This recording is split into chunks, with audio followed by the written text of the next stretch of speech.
All right, let's talk about one of the toughest, most nerve-wracking questions in all of sports.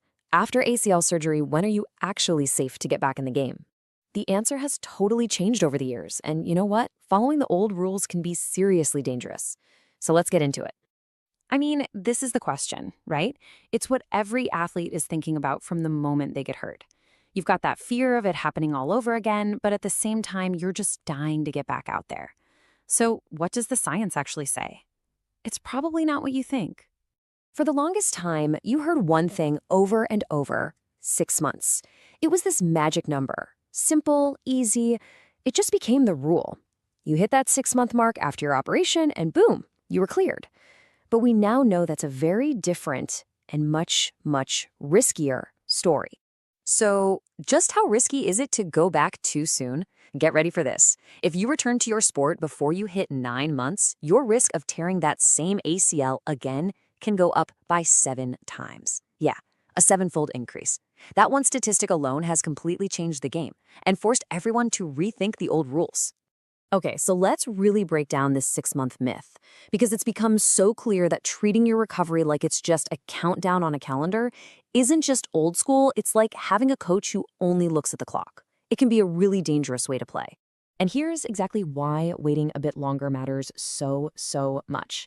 The research has found that for every single month an athlete waits, all the way up to 9 months, they can cut their risk of getting re-injured by about 50%. 50! So while time is absolutely critical for healing, it's not the finish line. It's just the foundation you build on. Which brings us to the new game plan. The whole way we think about this has shifted. We're no longer just watching the clock tick by. Instead, we're using a checklist based on actual criteria to make a smart, personalized decision for each athlete. This new approach is built on something called the biopsychosocial model. I know, it sounds super complicated, but the idea is actually pretty simple. It's about looking at the whole athlete. It looks at the bio, the actual biological healing. It looks at the socio, which is your objective functional recovery. And it looks at the psycho, your psychological readiness. Are you mentally prepared? So you can really boil that whole model down into 3 simple pillars of readiness. You've got to have objective strength, you've got to have functional movement, and you've got to have the right psychological mindset. If any one of those pillars is shaky, the whole thing is at risk of collapsing. Let's start with what might just be the single most important factor of them all: objective strength. And we're talking specifically about your quadriceps muscle. Anyone who's been through this surgery knows how incredibly hard it is to get that quad firing again, but it is the #1 protector of your knee. Now, to measure this strength, we use something called the Limb Symmetry Index, or LSI. It's a really simple but powerful idea. We basically test your uninjured leg to see what it can do. Then we test your surgical leg and we compare the two. The whole goal is to get that surgical leg performing at almost the exact same level as your healthy one. And here's the target you're aiming for. The goal is to get that injured leg to at least 90% of the strength of your good one. And this isn't just a suggestion. It's pretty much non-negotiable. In fact, studies show that for every 1% you improve your symmetry, you can reduce your risk of re-injury by up to 3%. That's a huge deal. Now, the absolute gold standard for getting this measurement is a big machine called an isokinetic dynamometer, but, not every clinic has one. The good news is that there are other really good options, like handheld dynamometry, that can still give you a very accurate picture of that strength symmetry.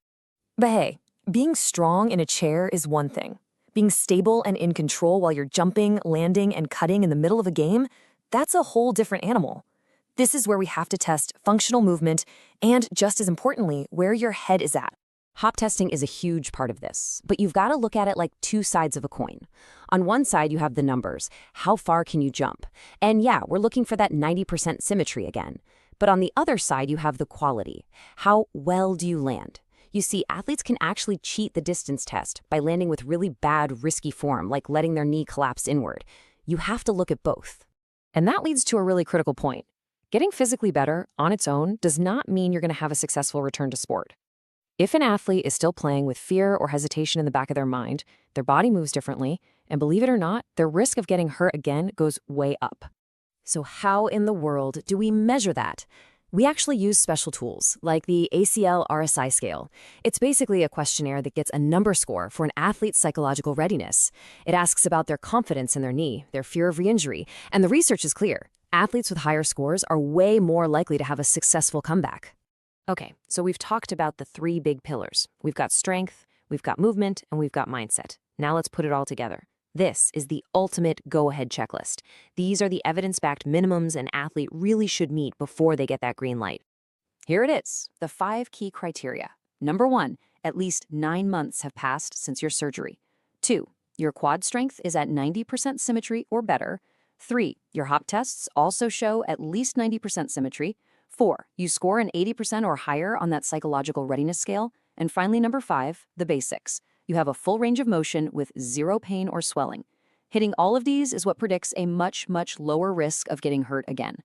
And listen, getting the green light doesn't mean you just jump right back into a championship game.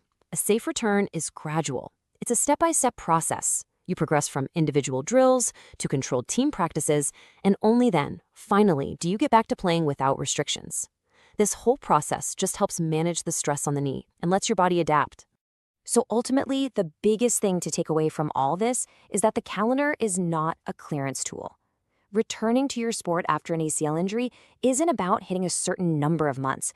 It is about being completely and provably ready, physically, functionally, and psychologically.